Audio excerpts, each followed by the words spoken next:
0019. Meu computador me acordou um pouco antes do pôr do sol e comecei meu ritual diário. Já acordei, gritei na escuridão. Desde que Artemis havia me dado um pé na bunda, semanas antes eu vinha tendo dificuldades em sair da cama de manhã. Então desabilitei a função de despertador e instruí o computador a tocar Wake Me Up Before You Go Go, do One. Detestava aquela música com todas as minhas forças, e sair da cama era a única maneira de fazê-la silenciar. Não era o jeito mais agradável de começar o dia, mas fazia com que eu me mexesse. A música parou e minha cadeira áptica mudou de forma e se reorientou, deixando de ser cama e voltando à configuração de cadeira. Colocando-me na posição sentado ao fazer isso, o computador começou a aumentar as luzes lentamente, permitindo que meus olhos se ajustassem. Nenhuma luz de fora entrava em meu apartamento. A única janela antes que dava uma vista de Columbus, mas eu a havia pintado totalmente de preto alguns dias depois de me mudar. Concluí que tudo o que via lá fora era uma distração para minha caça, por isso não precisava desperdiçar tempo olhando para lá. Não queria ouvir o mundo lá fora, mas não tinha conseguido melhorar o revestimento acústico que já existia em meu apartamento. Então, tinha de viver com os barulhos abafados do vento e da chuva, da rua e do tráfego. Até mesmo eles podiam ser uma distração. Às vezes eu entrava em um tipo de transe sentando-me com os olhos fechados, alheio à passagem do tempo, ouvindo os sons do mundo fora de meu quarto. Eu havia feito diversas outras modificações no apartamento, para ter segurança e conveniência. Primeiro, havia trocado a porta fraca por uma war door, com placas de metal e selada a vácuo. Sempre que precisava de alguma coisa, comida, papel higiênico, novos equipamentos, eu comprava online e alguém levava até minha porta. As entregas eram assim. Em primeiro lugar, o scanner montado do lado de fora do corredor verificava a identidade do entregador, e meu computador verificava se eles estavam entregando algo que eu realmente havia encomendado. Depois, a porta de fora se destrancava e se abria, revelando uma tranca de ar de aço reforçada do tamanho de um box de banheiro. O entregador colocava o pacote, a pizza ou o que fosse dentro da tranca de ar e dava um passo para trás. A porta externa se fechava e se trancava de novo. Em seguida, o pacote era escaneado, passava por raio-x e era analisado de diversas maneiras. O conteúdo era verificado e a confirmação de entrega enviada. Feito isso, eu destrancava e abria a porta de dentro e recebia o produto. O capitalismo guiava as coisas sem que eu tivesse de interagir face a face com outro ser humano. Eu preferia assim, obrigado. O quarto em si não tinha muita coisa, tudo bem, porque eu olhava para ele o mínimo possível. Era basicamente um quadrado com cerca de 10 metros em cada lado. Um chuveiro modular e um vaso sanitário ficavam em uma parede do outro lado da pequena cozinha ergonômica. Eu nunca havia usado a cozinha para preparar nenhum alimento. Minhas refeições eram todas congeladas ou entregues. Os brownies de micro-ondas eram o mais próximo que eu chegava a cozinhar. O resto do cômodo era dominado por meus equipamentos de imersão do Oasis. Eu investia cada trocado que tinha neles. Componentes mais novos, mais rápidos ou mais versáteis estavam sempre sendo lançados, então eu sempre gastava muito de meu parco dinheiro em atualizações. O equipamento principal era, claro, meu console do Oasis customizado, o computador que dava energia ao meu mundo. Eu o havia construído sozinho, pedacinho por pedacinho, dentro de uma estrutura esférica da Oldwar, moderna e preta espelhada. Ele tinha um processador novo tão rápido que seu tempo de ciclo beirava a precognição, e o disco rígido interno tinha espaço de armazenamento necessário para manter 3 cópias digitalizadas de tudo que existia. Eu passava a maior parte do tempo em minha cadeira Shaptic Technologies HC5000, totalmente ajustável. Ela era suspensa por 2 braços robóticos unidos ancorados às paredes e ao teto do apartamento. Esses braços podiam girar a cadeira em todos os 4 eixos. Então, quando eu ficava preso a ela, a unidade virava, girava e chacoalhava em meu corpo para criar a sensação de que eu estava caindo, voando ou sentando atrás do volante de um foguete movido a energia nuclear.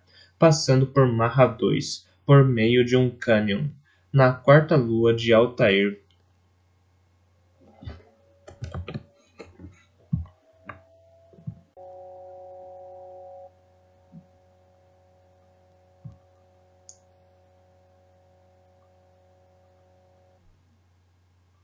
Então, quando eu ficava preso a ela, a unidade virava, girava e chacoalhava meu corpo para criar a sensação de que eu estava caindo, voando ou sentado atrás do foguete de do volante de um foguete movido a energia nuclear, passando por Marra 2, por meio de um cânion na quarta lua de Altair VI. A cadeira atuava com meu Shaptic Boot Suit, um macacão de reações.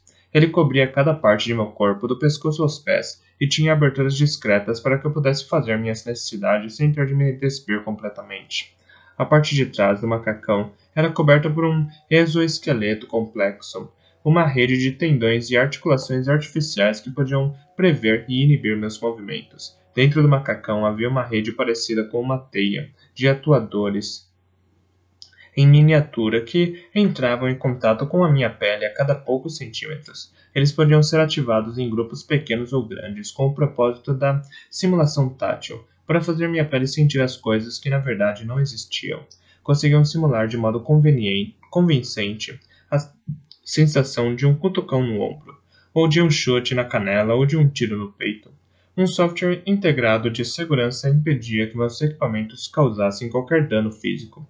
Por isso, um tiro simulado ficava mais parecido com um soco fraco. Eu tinha um macacão idêntico de backup atrás de minha unidade de limpeza, Mosh Wash, no canto da sala. Aqueles dois macacões eram minhas roupas. Minhas roupas velhas de antes estavam enfiadas em algum lugar no armário, juntando pó. Nas mãos eu usava luvas de dados de última geração, Okagami, Idle Hands Protectors, especiais de reação tátil cobriam as palmas, permitindo que as luvas dessem a impressão de que eu estava tocando objetos e superfícies que não existiam. Meu visor era um par novo em folha de Dynatron RLR 7800 Rex Specs com uma tela retinal virtual top de linha. O visor levava o Oasis diretamente para dentro de minhas retinas, no nível mais alto de enquadramento e de resolução perceptível ao olho humano. O mundo real parecia desbotado e embaçado se comparado à simulação. O RLR 7800 era um protótipo. Ainda não estava disponível para as massas, mas eu tinha um acordo de patrocínio com a Dynatron. Então eles me mandaram um equipamento gratuito, que foi enviado por meio de uma série de serviços de reenvio que eu usava para manter meu anonimato. Meu sistema de áudio, a Bound Sound, era formado por uma série de alto-falantes ultra-finos montada nas paredes, no chão e no teto do apartamento, oferecendo 360 graus de perfeita reprodução espacial de som.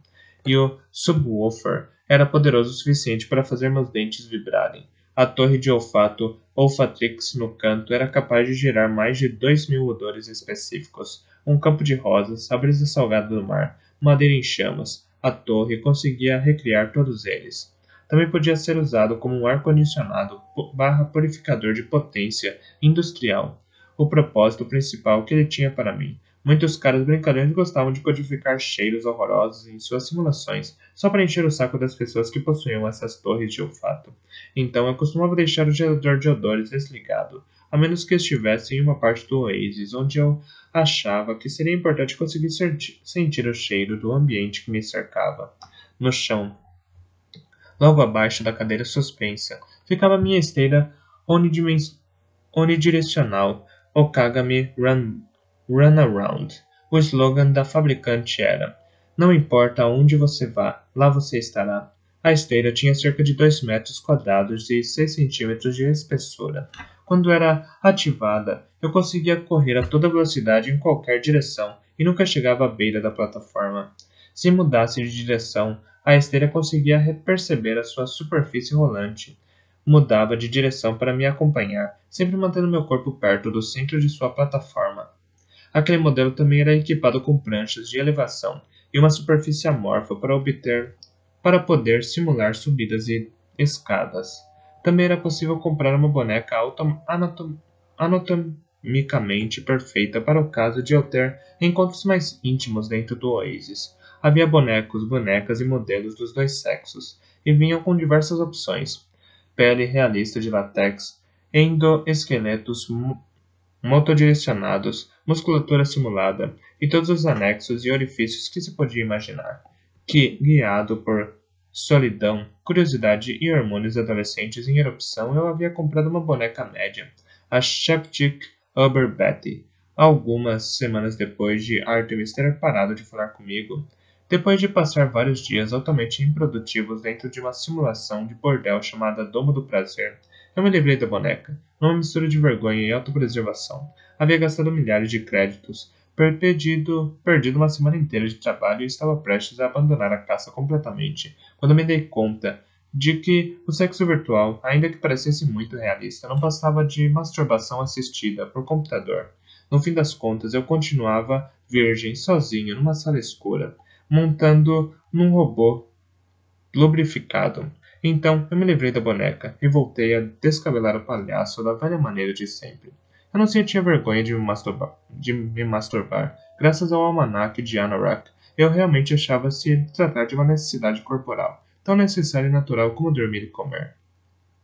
Almanaque de Anorak, 241, 2.87. Eu diria que a masturbação é a adaptação mais importante do animal humano, o ponto mais alto de nossa civilização tecnológica. Nossas mãos progrediram para poder controlar ferramentas, certo? Inclusive a nossa. Veja que pensadores, inventores e cientistas costumam ser geeks, e geeks têm mais dificuldade para fazer sexo, mais que qualquer pessoa, sem a válvula normal de liberação sexual possibilitada pela masturbação. É de duvidar que os primeiros seres humanos teriam dominado os segredos do fogo ou descoberto a roda. E podem apostar que Galileu, Newton e Einstein nunca teriam feito suas descobertas se não tivessem, antes de mais nada, sido capazes de esvaziar a cabeça, descansando, abanando ou tirando alguns prótons do velho átomo de hidrogênio. A mesma coisa pode ser dita a respeito de Marie Curie. Antes de ela descobrir o rádio, podem ter certeza que ela descobriu a ervilha dentro da vagem. Não era uma das teorias mais famosas de Halliday, mas eu gostava dela. Enquanto eu caminhava em direção ao vaso sanitário, um monitor grande de tela plana da parede se ligou e o rosto sorridente de Max, meu software de agente de sistema, apareceu na tela. Eu havia programado Max para aparecer alguns minutos depois de acender as luzes para eu poder acordar um pouco antes de ele começar a falar comigo. Bom dia, Wade. Max gaguejou feliz. Levanta para cuspir. Ter um software de agente de sistema era mais ou menos como ter um assistente pessoal virtual que também atuasse como uma interface ativada por voz com seu computador. O software de sistema de agente era altamente configurável, com centenas de personalidades pré-programadas dentre as quais escolher. Eu havia programado o meu para parecer, falar e se comportar como Max Headroom, o astro ostensivamente gerado por computador de um programa de entrevistas do fim dos anos 1980, uma série inovadora de cyberpunk e uma série de comerciais da Coca-Cola. Bom dia, Max, respondi, um pouco sonolento ainda. Acho que você deveria dizer boa noite. Rumpelstiltskin. São 19 horas e 18 minutos. Ho, hora padrão do Oasis, quarta-feira, 3 de dezembro. Max era programado para falar com um leve gaguejar eletrônico. Em meados de 1980, quando o personagem de Max Headroom foi criado, os computadores ainda não eram poderosos o bastante para gerar uma figura humana fotorrealista. Então Max havia sido interpretado por um ator, o brilhante Matt Frower, que usava um monte de maquiagem plástica para fazer com que parecesse gerado por um computador. Mas a versão de Max sorrindo para mim no monitor era um software puro, com a melhor inteligência artificial simulada e com reconhecimento de voz que podiam ser comprados. Eu estava usando uma versão altamente customizada de Max Headroom, versão 3.4.1. Havia algumas semanas. Antes disso, meu software de agente de sistema havia sido modelado e inspirado na atriz Erin Gray, de Bucks Rogers e Colheres de Prata. Mas ela me distraía muito, então eu a troquei por Max. Ele era meio irritante de vez em quando, mas também me divertia. Ele também conseguia fazer com que eu não me sentisse solitário.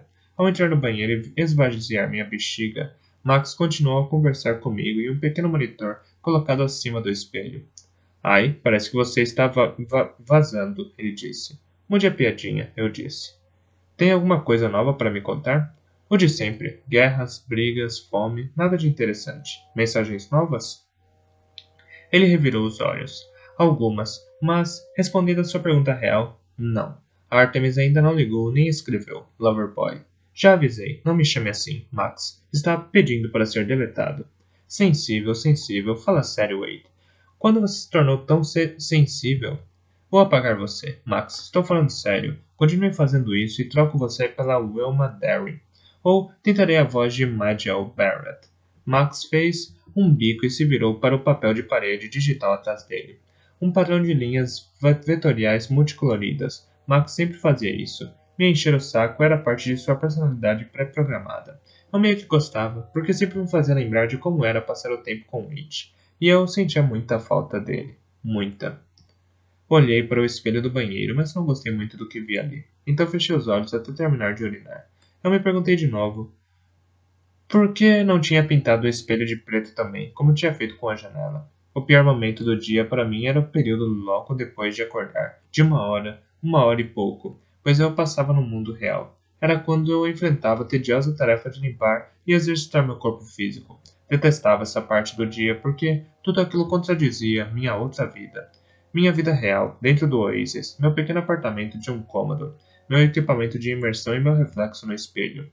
Todos eles me lembravam de que o mundo no qual eu passava meus dias não era, na verdade, um mundo real. Retrair cadeira, eu disse, ao sair do banheiro. A cadeira logo se dobrou e recolheu, encostando-se na parede, abrindo um espaço no centro da sala. Coloquei meu visor e carreguei o Jim, uma simulação standalone.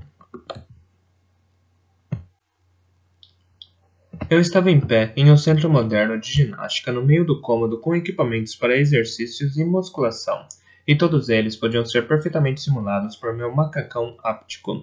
Dei início à minha sequência diária de exercícios: abdominais, flexões, exercícios aeróbicos, musculação. Às vezes, Max gritava palavras de incentivo. Coloque essas pernas para cima, mocinha. Faça com vontade. Eu costumava fazer um pouco de exercício enquanto ficava logado no Oasis, envolvendo-me em luta física ou correndo por uma paisagem virtual em minha esteira, mas passava a maior parte do tempo sentado na cadeira áptica, praticamente sem me exercitar. Eu também tinha o hábito de comer mais do que devia quando ficava deprimido ou frustrado, o que acontecia na maior parte do tempo. Assim comecei a engordar. Eu já não estava em minha melhor forma de antes, então rapidamente cheguei a ponto de não caber mais confortavelmente em minha cadeira áptica e sentir meu macacão áptico extra grande e apertado. Logo, eu teria de comprar novos equipamentos com peças da linha Husky. Sabia que se não controlasse meu peso, provavelmente morreria de preguiça antes de encontrar o ovo. Não podia permitir que isso acontecesse. Então, tomei uma decisão e permiti o acesso do software de condicionamento voluntário do Oasis. O arrependimento foi quase imediato. A partir de então, meu computador monitorou meus sinais vitais e calculava exatamente quantas calorias eu queimava durante o dia. Quando eu não alcançava as exigências diárias de exercícios, o sistema me impedia de acessar minha conta no Oasis, ou seja, não podia trabalhar, continuar minha busca ou, resumindo, viver minha vida. Quando a trava do sistema era acionada, só podia voltar a ser destravada em 2 meses, e o software era integrado à minha conta Oasis, então eu não podia simplesmente comprar um novo computador ou alguma cabine em algum café público do Oasis. Se eu quisesse acessar o sistema, não tinha escolha, precisava me exercitar primeiro. Essa era a única motivação de que eu precisava.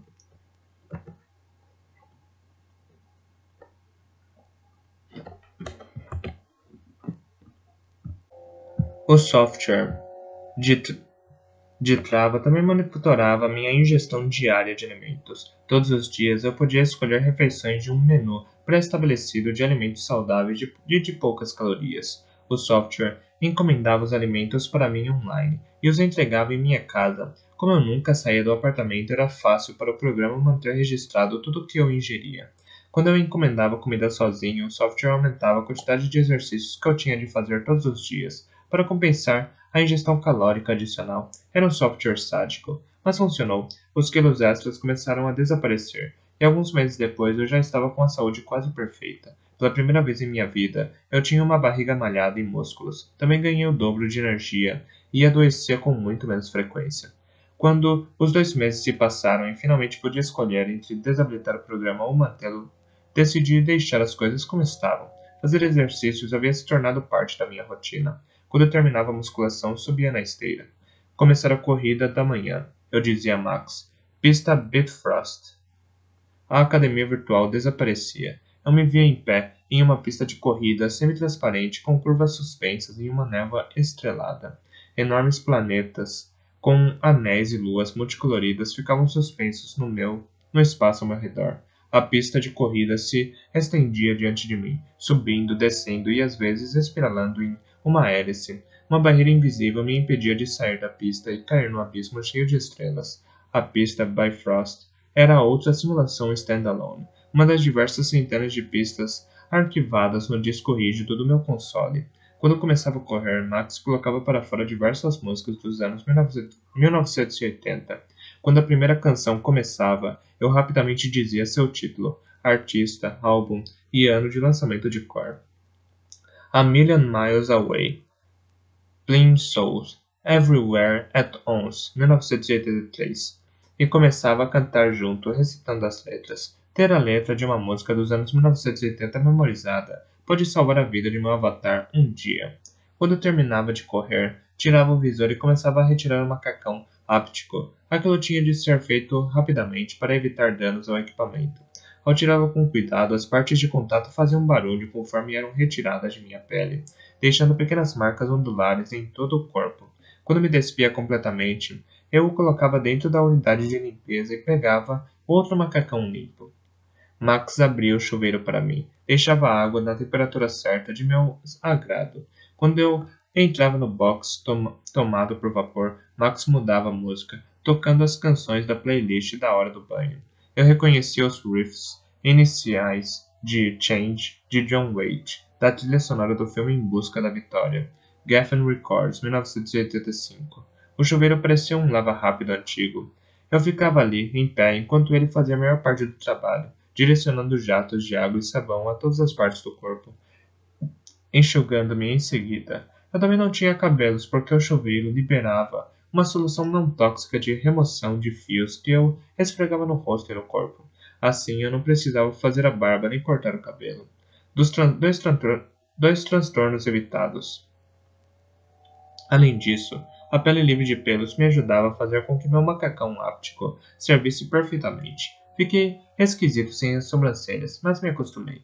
Quando os jatos paravam, entravam em senos secadores, tirando a umidade da pele em questão de segundos. Eu ia para a cozinha e tirava da geladeira uma lata de sludge, uma bebida de café da manhã com alto teor proteico e vitamina D, para ajudar a compensar a falta de luz do sol. Enquanto eu bebia, os sensores do computador silenciosamente faziam o registro, escaneando o código de barras e somando as calorias ao meu total do dia. Já alimentado, vestia meu macacão áptico limpo. Vesti-lo era mais fácil que tirá-lo, mas ainda assim demorava um pouco fazer tudo direito. Vestido, eu dava o comando para que a cadeira áptica se estendesse, depois parava e passava um momento olhando para minha estação de imersão. Quando comprei todas aquelas coisas, senti um orgulho enorme. Mas nos últimos meses tinha passado a ver tudo aquilo de modo racional, uma geringonça para enganar meus sentidos, permitindo que eu vivesse em um mundo que não existia. Cada componente de minha baia era uma barra na cela da qual eu havia me enclausurado por vontade própria. Ali, sob as luzes fluorescentes de meu pequeno apartamento de um cômodo, não havia modo de escapar da verdade. Na vida real, eu não passava de um ermitão antissocial, um recluso, um geek pálido, obcecado pela cultura pop, um introvertido agorafóbico, sem amigos, família ou contato com pessoas. Eu era apenas mais uma alma triste, perdida e solitária, desperdiçando a vida em um videogame. Mas não no Oasis. Ali dentro eu era o grande Parzival, caça-ovo mundialmente famoso e celebridade internacional. As pessoas pediam meu autógrafo. Eu tinha um fã-clube, Vários, na verdade. Eu era reconhecido aonde quer que fosse, mas apenas quando eu queria. Era pago para divulgar produtos. As pessoas me admiravam e me respeitavam. Era convidado para as festas mais exclusivas. Ia a todas as danceterias mais bacanas e nunca tinha de esperar na fila. Era um ícone da cultura pop, um astro. E nos círculos de caça-alvos eu era a lenda. Mais que isso, um deus. Eu me sentava e colocava as luvas e o visor quando minha identidade era verificada e logo o logo da Gregarious Simulation Systems aparecia na minha frente, seguido por uma frase inicial. Olá, Parzival. Por favor, diga sua frase de acesso. Eu picarreava e dizia a frase de acesso. As palavras que dizia apareciam na tela. Ninguém no mundo consegue o que quer, e isso é bonito. Fazia-se uma breve pausa, e então eu suspirava, aliviado sem perceber, quando o Oasis ganhava vida ao meu redor.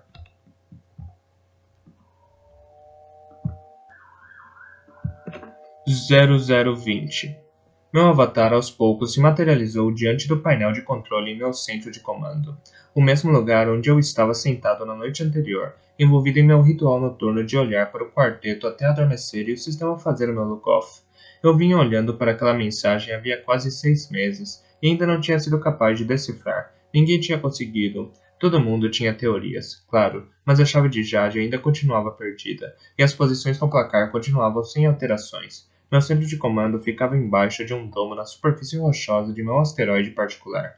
Dali, eu tinha uma visão maravilhosa em 360 da paisagem cheia de crateras que se estendia ao horizonte em todas as direções. O restante da minha fortaleza ficava abaixo do solo, em um complexo subterrâneo enorme que ia até o núcleo do asteroide. Eu mesmo havia codificado tudo, logo depois de me mudar para Columbus. Meu avatar precisava de uma fortaleza e eu não tinha nenhum vizinho. Então comprei o planetoide mais barato que consegui encontrar, um asteroide vazio e pequeno no setor 14. Sua designação era S14A316, mas eu o havia batizado de Falco, em homenagem ao astro do rap austríaco. Eu não era fã do cantor nem nada, só gostava do nome. Falco tinha apenas alguns quilômetros quadrados de área de superfície, mas mesmo assim tinha sido caro. Mas valia cada centavo. Sendo dono de um mundo, eu conseguia construir o que quisesse ali. Ninguém podia visitá-lo, a menos que eu permitisse acesso, o que eu não fazia nunca. Minha fortaleza era minha casa dentro do Oasis, o santuário do meu avatar. Era o único lugar na simulação toda onde eu ficava totalmente seguro. Assim que minha sequência de registro foi completada, uma janela apareceu em minha tela, informando que era dia de eleição. Agora que eu tinha 18 anos, podia votar tanto nas eleições do Oasis como nas eleições de governantes dos Estados Unidos. Não me importava em votar nesta porque não via sentido. O grande país no qual eu tinha nascido não era mais como antes. Não importava quem estivesse no comando. Os governantes apenas tapavam o sol com uma peneira e todo mundo sabia disso. Além disso, agora que as pessoas podiam votar de suas casas pelo Oasis, os únicos eleitos eram astros de TV, celebridades de reality show ou televangelistas radicais. No entanto, eu fazia questão de votar nas eleições do Oasis, porque os resultados me afetavam. O processo de voto demorava apenas alguns minutos, porque eu já conhecia os pontos principais que a GSS havia colocado em votação. Era a época de eleger o presidente e o vice-presidente do conselho de usuários do Oasis, o que era muito óbvio. Como a maioria dos caça-alvos, eu ia votar para reeleger Cory Doctorow e Will Wheaton de novo. Não havia limites para o número de mandatos e os dois caras vinham fazendo um trabalho muito bom protegendo os direitos dos usuários havia mais de uma década. Quando terminei de votar, ajustei um pouco minha cadeira áptica e estudei o painel de comando diante de mim. Era repleto de botões, teclas, controles e telas. Uma série de monitores de segurança à minha esquerda era ligada a câmeras virtuais colocados no interior e exterior de minha fortaleza. À minha direita, mais uma série de monitores mostrava todos os meus programas favoritos de notícia e de entretenimento. Entre eles estava meu próprio canal, Parzival TV, divulgando bobagens ecléticas e obscuras. 24-7-365.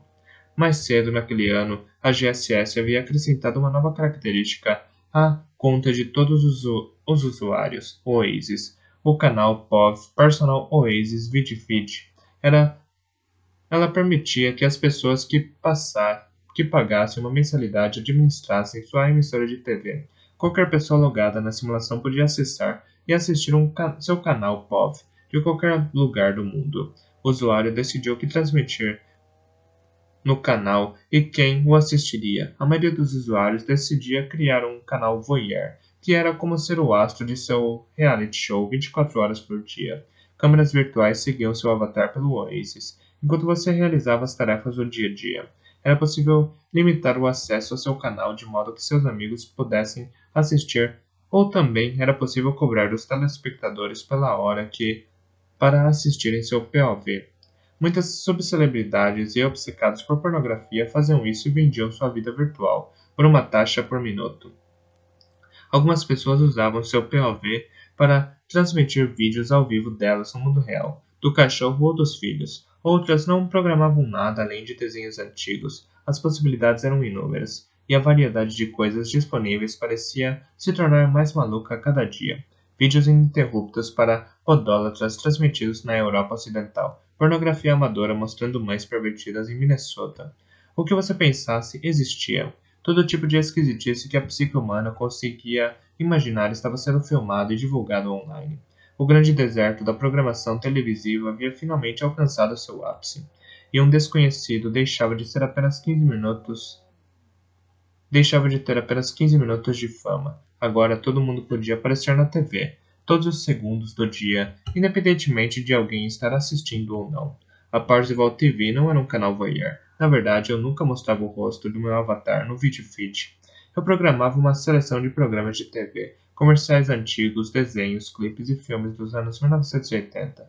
Muitos filmes. Nos fins de semana, eu transmitia filmes japoneses antigos de monstros, além de animes vintage. O que me desse na telha, não importava muito o que eu transmitira. Meu avatar continuava sendo um dos 5 do topo.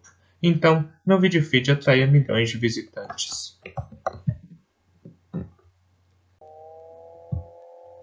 Todos os dias, independentemente do que eu estivesse sendo exibido. E isso me permitia vender tempo para os comerciais de diversos patrocinadores. A maioria dos telespectadores diários da Parzival TV eram caça-ovos que monitoravam meu VidFeed na esperança de que eu, sem querer, revelasse alguma informação a respeito da chave de Jade, ou do ovo em si. Obviamente, nunca fiz isso. Naquele momento, a Parzival TV estava transmitindo uma maratona de 2 dias ininterruptos de Kikaider, um programa de ação japonês do final dos anos 1970, a respeito de um androide azul e vermelho que acabava com monstros com roupa de borracha em todos os episódios. Eu tinha uma queda por kaiju e tokusatsu vintage, programas como Spectrum-Man, Os Gigantes do Espaço e Supaidaman.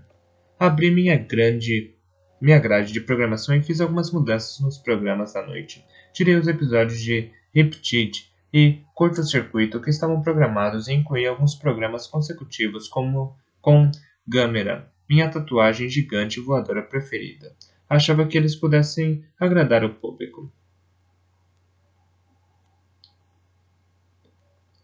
E incluí alguns programas consecutivos como Gamera, minha tartaruga gigante voadora preferida. Achava que eles pudessem agradar ao público. Depois, para terminar a programação daquele dia, adicionei alguns episódios de Colheres de Prata.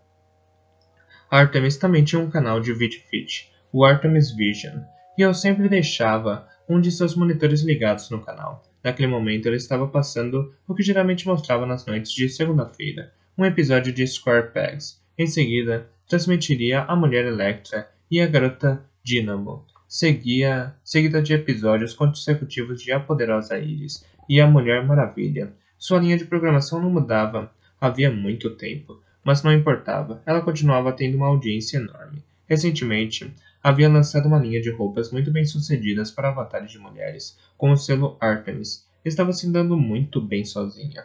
Depois daquela noite no Distracted Globe, Artemis havia cortado todo e qualquer contato comigo, bloqueou todos os meus e-mails, telefonemas e solicitações de bate-papo.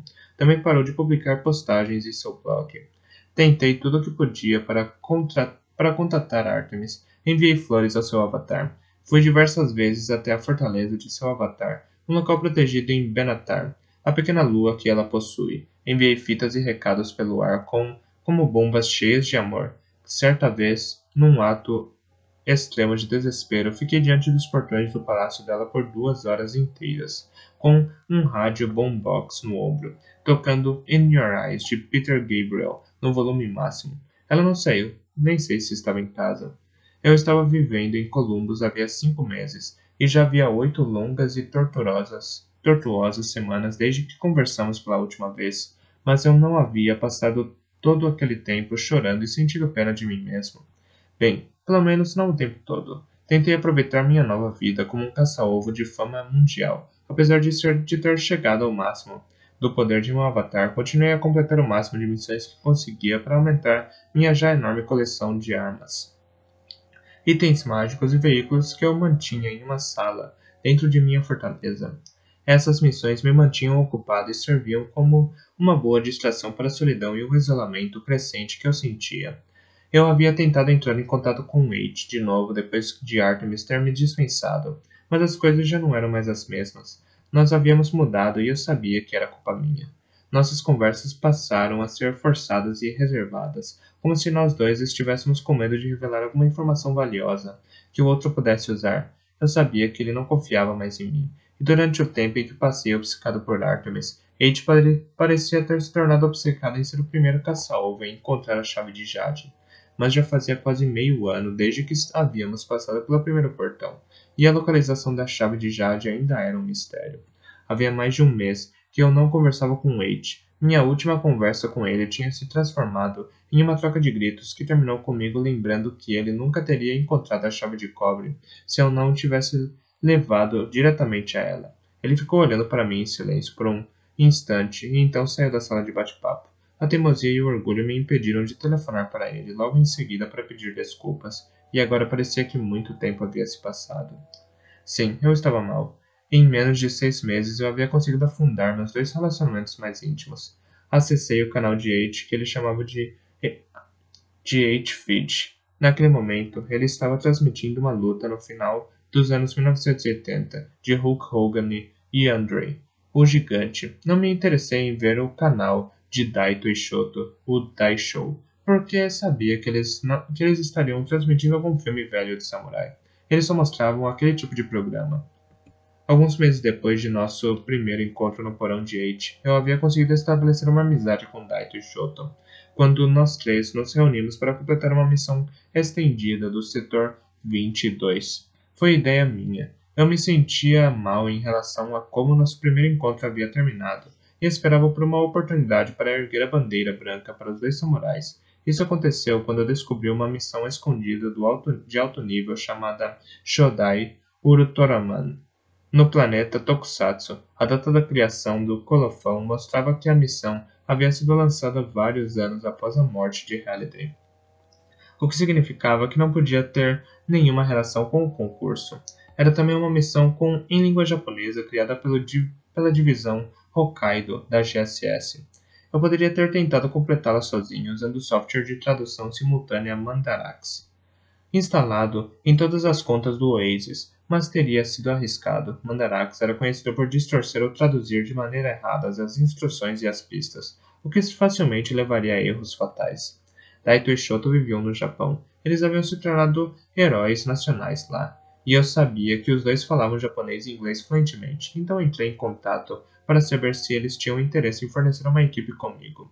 Informar uma equipe comigo apenas para uma missão. Eles ficaram desconfiados a princípio, mas quando expliquei como era a missão e o que acreditava que seria a recompensa em completá-las, eles acabaram concordando. Nós três nos encontramos do lado de fora do portão da missão em Tokusatsu e entramos juntos. A missão era uma recriação de todos os 39 episódios da série de TV Ultraman, que havia sido transmitida na televisão japonesa de 1966 a 1967. A história do programa era sobre um homem chamado Hayata, que era membro da Patrulha Científica, uma organização dedicada a lutar contra os grupos de monstros enormes parecidos com o Godzilla, que sempre atacavam a Terra e ameaçavam a civilização humana. Quando a Patrulha Científica se deparava com uma ameaça que não podia enfrentar sozinha, Hayata usava um equipamento chamado Cápsula Beta, para se transformar em um ser alienígena de poderes, conhecido como Ultraman. Então, eles acabavam com o monstro da semana usando todos os tipos de movimentos do Kung Fu e ataques de energia. Se eu tivesse entrado na missão sozinho, eu teria passado por toda a história da série como Hayata, mas como Shoto e Daito e eu havíamos entrado de uma vez, cada um de nós podia escolher um membro diferente da patrulha científica com o qual jogar. Também podíamos trocar de personagens no começo de cada frase ou episódio. Nós três nos revezávamos para interpretar Hayata e seus colegas de equipe da patrulha, Hoshino e Arashi. Como ocorria na maioria das missões no Oasis, jogar em equipe tornava mais fácil derrotar os diversos inimigos e completar cada uma das fases. Levamos uma semana inteira, geralmente, jogando mais de 16 horas por dia, até finalmente conseguirmos passar por todas as 39 fases e completar a missão. Quando saímos pelo portão da missão, cada um dos avatares recebeu uma enorme quantidade de pontos de experiência e diversos milhares de créditos, mas o verdadeiro prêmio para quem completasse a missão era um artefato incrivelmente raro, a cápsula beta de Hayata. O pequeno cilindro de metal permitia que o avatar que o possuísse se transformasse em Ultraman uma vez por dia, por até 3 minutos. Por sermos três, discutimos para decidir quem deveria ficar com o artefato. Parzival deve ficar com ele, Shoto disse, virando-se para o irmão mais velho. Ele descobriu a missão. Nós não teríamos tomado conhecimento dela se não tivesse sido ele. Claro que Daito discordou. E ele não teria conseguido completar a missão sem nossa ajuda. Ele disse que a coisa mais justa a fazer seria leiloar a cápsula beta e dividir os lucros, mas eu não podia permitir isso. O artefato era valioso demais para ser vendido, e eu sabia que ele terminaria nas mãos dos 6, pois eles compravam praticamente todos os grandes artefatos que iam a leilão. Também vi aquilo como uma oportunidade de colocar a dupla de irmãos ao meu lado. Vocês dois podem ficar com a cápsula beta, eu disse. Ultraman é o maior super-herói japonês. Os poderes dele devem ficar em mãos japonesas. Os dois ficaram surpresos e tocados com a minha generosidade, principalmente Daito. Obrigado, Parzival-san, ele disse, fazendo uma reverência. Você é um homem honrado. Depois disso, nós três nos despedimos, como amigos, ainda que não necessariamente aliados, o que considerei uma enorme recompensa por meus esforços. Um toque soou em meus ouvidos e conferi a hora. Já eram quase 8 da noite, hora de ganhar o pão. Sempre fui econômico em relação ao dinheiro, por mais gastão que tentasse ser. Eu tinha muitas contas grandes a pagar todos os meses, tanto no mundo real quanto no Oasis. Minhas despesas do mundo real eram bem comuns: aluguel, alimentação, água e luz, reparo e atualizações nos equipamentos. As despesas no meu avatar também eram bem mais exóticas. Reparos na espaçonave, taxas de teletransporte, células de força, munição. Eu comprava munição a granel, mas ainda assim não era barata. E minhas taxas mensais de teletransporte costumavam ser astronômicas. Minha busca pelo ovo exigia viagens constantes, e a GSS não parava de aumentar as taxas de teletransporte. Eu já havia gastado todo o dinheiro que havia restado dos acordos para produtos. A maior parte dele foi para pagar meus equipamentos e comprar meu próprio asteroide. Recebi uma boa quantia todos os meses, vendendo espaço comercial em meu canal POV e leiloando os itens mágicos, armadura ou armas desnecessários que adquiri durante minhas viagens.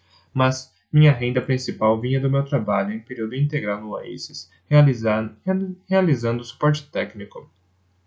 Quando criei minha identidade como Bryce Lynch, dei a mim mesmo formação universitária, além de diversos certificados de cursos técnicos e um longo e autêntico histórico de trabalho como programador do Oasis e desenvolvedor de aplicativos. No entanto, apesar do meu belo currículo falso, o único emprego que havia conseguido foi como representante de suporte técnico na Helpful Help Desk, Inc., uma das empresas terceirizadas que a GSS usava para lidar com o serviço ao consumidor e suporte do Oasis. Agora eu trabalhava 40 horas por semana, ajudando os idiotas a reiniciarem seus consoles e atualizar os drivers de suas luvas ápticas.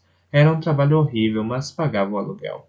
Saí de minha conta no Oasis e então usei meu equipamento para acessar outra conta que eu havia recebido para trabalhar. O processo de login foi completado e assumi um avatar de um Happy Help Desk, um boneco do Ken, perfeitinho que eu utilizava nas chamadas de suporte técnico. O avatar parecia dentro de um centro virtual enorme, em uma estação virtual, sentado a uma mesa virtual, diante de um computador virtual, usando um fone de ouvido virtual. Eu considerava aquele lugar meu inferno virtual. A Helpful Helpdesk Inc. recebia milhões de chamadas por dia, de todo o mundo, 24 horas por dia, 365 dias por ano, um cretino irritado e burro atrás do outro. Não havia tempo de intervalo entre as chamadas, porque sempre havia centenas de imbecis na fila de espera, todos eles dispostos a esperar por horas para que um representante técnico explicasse passo a passo como resolver um problema. Eles não se davam ao trabalho de procurar a resposta online, nem tentavam resolver nada sozinhos. Afinal, para que pensar por conta própria? Se outra pessoa pode pensar por você? Como sempre, meu turno de 10 horas passou lentamente. Os avatares do Helpdesk não podiam sair de suas baias, mas descobri outras maneiras de passar o tempo. Minha conta de trabalho era bloqueada para que eu não navegasse em outros sites, mas eu havia hackeado meu visor para poder ouvir música ou assistir a filmes em meu drive enquanto atendia os telefonemas. Quando meu turno finalmente terminou e eu saí do trabalho, imediatamente acessei minha conta do Oasis. Havia milhares de novas mensagens de e-mail à minha espera, e eu soube, só pela frase do assunto, o que havia acontecido enquanto eu trabalhava. Artemis havia encontrado a chave de chat. 0021. Como outros caça-alvos do mundo, eu vinha temendo a próxima mudança no placar, porque sabia que ela daria uma vantagem injusta aos 6. Alguns meses depois de termos atravessado o primeiro portão, um avatar anônimo colocou um ultrapoderoso artefato em leilão. Era o dispositivo de localização de Findoro, com capacidades únicas que poderiam dar ao seu dono uma enorme vantagem na caça pelo Easter Egg de Halliday. A maioria dos itens virtuais no Oasis era criada pelo sistema aleatoriamente, e eles caíam quando você matava um NPC ou completava uma missão. Os itens mais raros entre eles eram artefatos mágicos superpoderosos que ofereciam habilidades incríveis aos seus donos. Existiam apenas algumas centenas desses itens, e a maioria deles havia sido criada no início da existência de Oasis, quando ele ainda era essencialmente um MMO.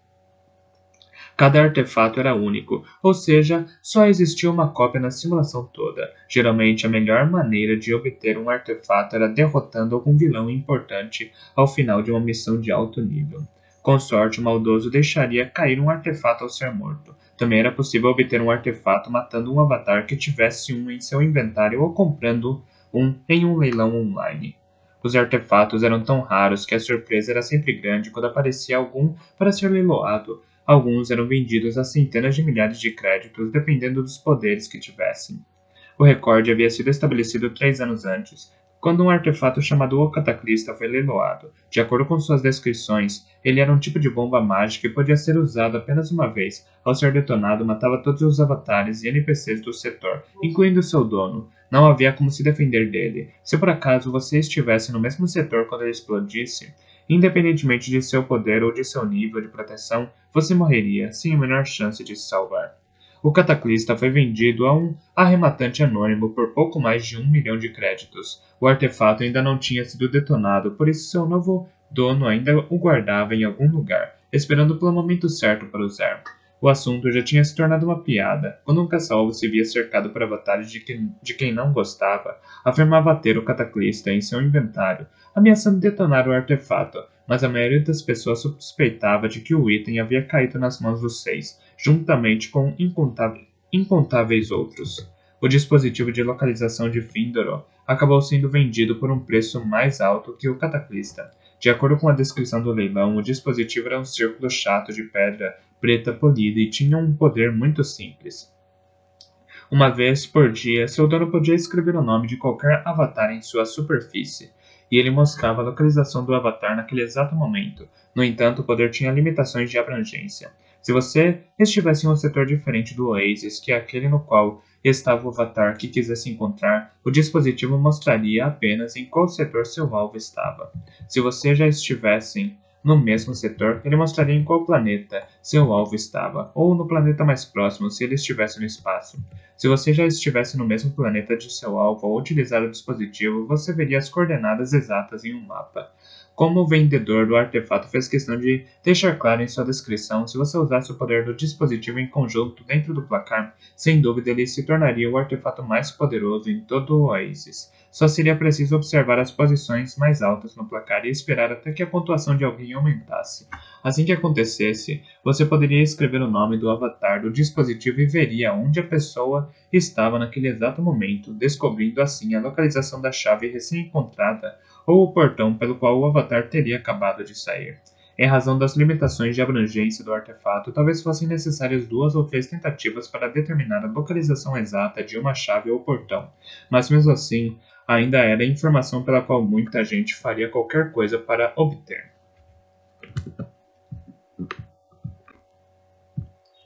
Quando o dispositivo de localização de Findorou foi colocado em leilão, uma enorme guerra de lances se deu entre diversos grandes clãs de caça-alvos, mas quando o leilão finalmente terminou, o dispositivo foi arrematado pelos 6 por quase 2 milhões de crédito. Sorrento mesmo usou sua própria conta na IOI para dar os lances. Esperou até os últimos segundos do leilão e cobriu a oferta de todos. Poderia ter dado os lances no anonimato, mas obviamente ele queria que o mundo todo soubesse que agora ele era o dono do artefato. Era também sua maneira de mostrar para nós, os 5 do topo, que a partir daquele momento, sempre que um de nós encontrasse uma chave ou passasse por um portão, os 6 nos encontrariam, e não podíamos fazer nada em relação a isso. A princípio, eu temia que os 6 também tentassem usar o dispositivo para caçar cada um de nossos avatares, matando-nos um a um, mas localizar nossos avatares não teria importância alguma, a menos que estivéssemos em uma zona de combate entre jogadores e fôssemos tolos o bastante para ficar parados esperando os 6 chegarem. E como o dispositivo só podia ser utilizado uma vez por dia, eles também corriam o risco de perder a oportunidade se o placar mudasse no mesmo dia em que tentassem usar o item para encontrar um de nós. Eles não arriscaram, deixaram o artefato guardado e esperaram pelo momento certo. Menos de meia hora depois de a pontuação de Artemis aumentar, a tropa inteira dos 6 foi vista no setor 7. Assim que o placar mudou, obviamente os 6 usaram um dispositivo de localização de Findorou para tentar determinar a localização exata de Artemis. Felizmente, o avatar dos 6 que estava usando o dispositivo, provavelmente o próprio Sorrento, estava em um setor diferente do de Artemis, então o dispositivo não revelou o planeta no qual ela se encontrava, só indicou o setor. A tropa toda dos 6 correu para lá na mesma hora. Graças à total falta de discrição deles, o mundo inteiro agora sabia que a chave de Jade devia estar escondida em algum lugar do setor. Naturalmente, milhares de caça-alvos começaram a surgir ali também. Os 6 tinham refinado a busca para todos. Por sorte, o setor 7 tinha centenas de planetas, luas e outros mundos, e a chave de Jade podia estar escondida em qualquer um deles. Passei o resto do dia em estado de choque, assimilando a notícia de que eu havia sido destronado. Foi exatamente assim que as manchetes dos boletins anunciavam o ocorrido. Parzival destronado. Artemis é a caça-alvo número 1. Os 6 fecharam o cerco. Quando finalmente me recuperei, abri o placar e me obriguei a olhar para ele por 30 minutos sem parar, enquanto me repreendia mentalmente. Pontuação: Artemis, 129 mil pontos. 2. Parzival, 110 mil pontos. 3. H, 108 mil pontos. 4. Daito, 107 mil pontos. 5. Shoto, 106 mil pontos. 6. IOI 655321, 105 mil pontos. 7. IOI 643187, 105 mil pontos. 8. IOI 621671, 105 mil pontos. 9. IOI 678324, 105 mil pontos. 10. IOI 637330, 105 mil pontos. Só você tem culpa nisso, disse a mim mesmo. Deixou o sucesso subir à sua cabeça. Foi o relapso em sua pesquisa. Achou que um raio cairia no mesmo lugar 2 vezes, que a dica de que precisava cairia do céu e você encontraria a chave de Jade? Manter-se na primeira colocação por tanto tempo deu a você uma falsa sensação de segurança, mas agora já era, não é, idiota? Afinal, em vez de se concentrar e focar na busca, você estragou sua liderança de mão beijada.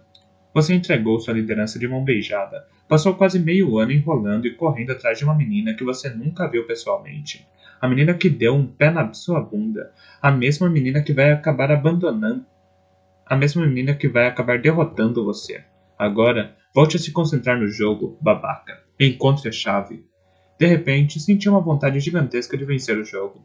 Não apenas pelo dinheiro, eu queria provar meu valor para Artemis, e queria que a caça terminasse para que ela voltasse a falar comigo, para finalmente poder encontrá-la cara a cara, ver seu rosto de verdade e tentar entender o que eu sentia por ela. Tirei o placar da tela e abri o diário do Graal, que já havia se tornado um grande acumulado de dados com todas as informações que eu havia reunido desde o início do concurso. Apareceu como um monte de janelas em cascata diante de meus olhos, mostrando textos, mapas, fotos e arquivos de áudio e vídeo, todos anexados com referências cruzadas cheios de vida. Deixei o quarteto aberto, em uma janela que sempre ficava por cima. 4 linhas de texto, 25 palavras, 45 sílabas. Olhava para elas com tanta frequência que elas quase haviam perdido todo sentido, analisando-as de novo naquele momento. Tive de conter a vontade de gritar de ódio e frustração. O capitão escondeu a chave de Jade em uma morada muito esquecida, mas você só poderá apitar quando a série de troféus estiver reunida. Eu sabia que a resposta estava bem na minha frente. Artemis já havia descoberto. Li minhas anotações a respeito de John Draper, também conhecido como Capitão Crunch, e o apito de plástico de brinquedo que o havia tornado famoso nos anais da história dos hackers. Eu ainda acreditava que eles eram o capitão e o apito a que Halliday se referia.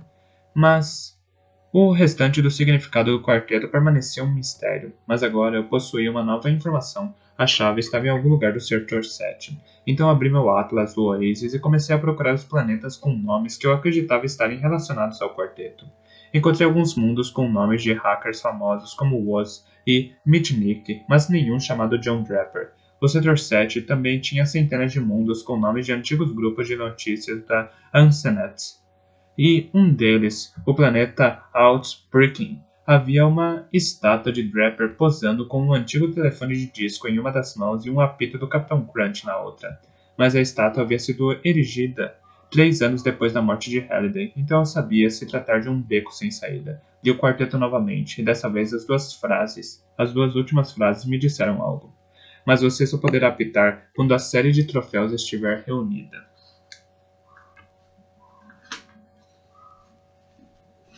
Troféus. Em algum lugar do setor 7 eu precisava encontrar uma coleção de troféus no setor 7. Fiz uma busca rápida em meus arquivos a respeito de Halliday. Pelo que sabia, os únicos troféus que ele havia tido foram os 5 prêmios designer de jogos do ano que havia recebido na virada do século. Aqueles troféus ainda estavam em exposição no Museu GSS em Columbus, mas havia réplicas deles dentro do Oasis em um planeta chamado Arcade. E o Arcade ficava localizado no setor 7. A conexão parecia fraca, mas ainda assim eu quis confirmar. No mínimo, isso faria com que eu tivesse a sensação de estar fazendo algo produtivo nas próximas horas. Olhei para Max, que no momento estava sambando em um dos monitores do meu centro de comando. Max, prepare o Vonnegut para decolar, se não estiver muito ocupado. Max parou de dançar e sorriu para mim. Pode deixar, é o companheiro. Eu me levantei e caminhei ao elevador de minha fortaleza, que eu havia construído para parecer o transporte da série Star Trek. Desci 4 níveis até minha sala de armas, um lugar grande, repleto de estantes, vitrines e caixas com armas. Abri o inventário do meu avatar, que apareceu como um diagrama clássico do tipo bonequinha de papel, para dentro do qual eu podia arrastar e deixar diversos itens e armas. Arcade ficava localizado em uma zona de combate entre jogadores, então decidi atualizar meus equipamentos e usar minha melhor roupa. Vesti uma armadura brilhante mais 10 Hail Mail. E então prendi meu cinto favorito de pistolas e deixei uma pistola potente nas costas com uma espada mais 5 Vorpal Bastard. Também peguei alguns outros itens essenciais, um par extra de botas antigravidade, um anel de resistência mágica, um amuleto de proteção, algumas manoplas de grande força. Detestava imaginar que eu poderia precisar de algo e não tê-lo comigo, então costumava portar equipamento suficiente para 3 caça-alvos. Quando saí da sala com o corpo do meu avatar, coloquei os outros equipamentos dentro de minha backpack off-roading. Quando eu terminei de me vestir, entrei de novo no elevador e alguns segundos depois cheguei à entrada de meu hangar, localizado no último andar de minha fortaleza. Luzes azuis piscantes cercavam a pista que partia do centro do hangar para um enorme par de portas de ferro no fim. As portas davam para um túnel de lançamento que levava a uma série de portas reforçadas para a superfície do asteroide. No lado esquerdo da pista estava meu velho caça X-Wing, do lado direito de meu DeLorean. Na própria pista estava a espaçonave que eu mais utilizava, o Vonnegut. Max já havia ligado os motores, e eles emitiam um ronco lento e constante que tomava conta do hangar.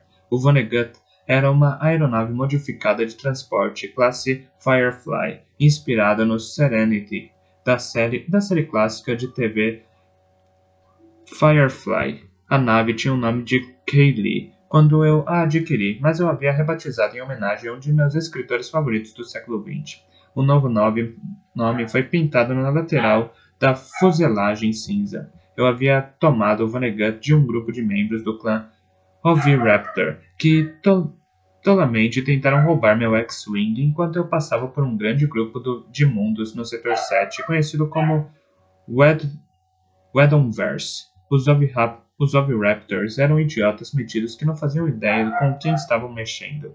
Eu estava de mau humor antes de eles abrirem fogo contra mim. Se não fosse isso, eu provavelmente teria simplesmente fugido deles, mudando para a velocidade da luz, mas naquele dia eu decidi levar o ataque para o lado pessoal.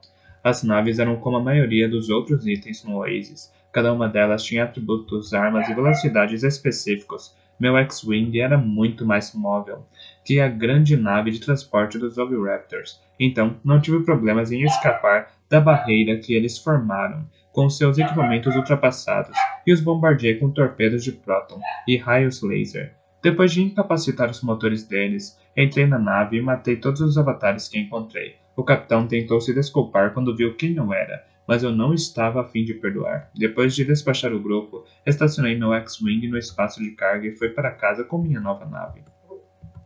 Quando me aproximei do Vonnegut, a rampa de carga se estendeu até o chão do hangar. A nave já estava levantando quando cheguei à cabine. Ouvi o trem de pouso se retrair com um baque e assumi os controles. Max, tranque tudo e estabeleça um trajeto para o Arcade.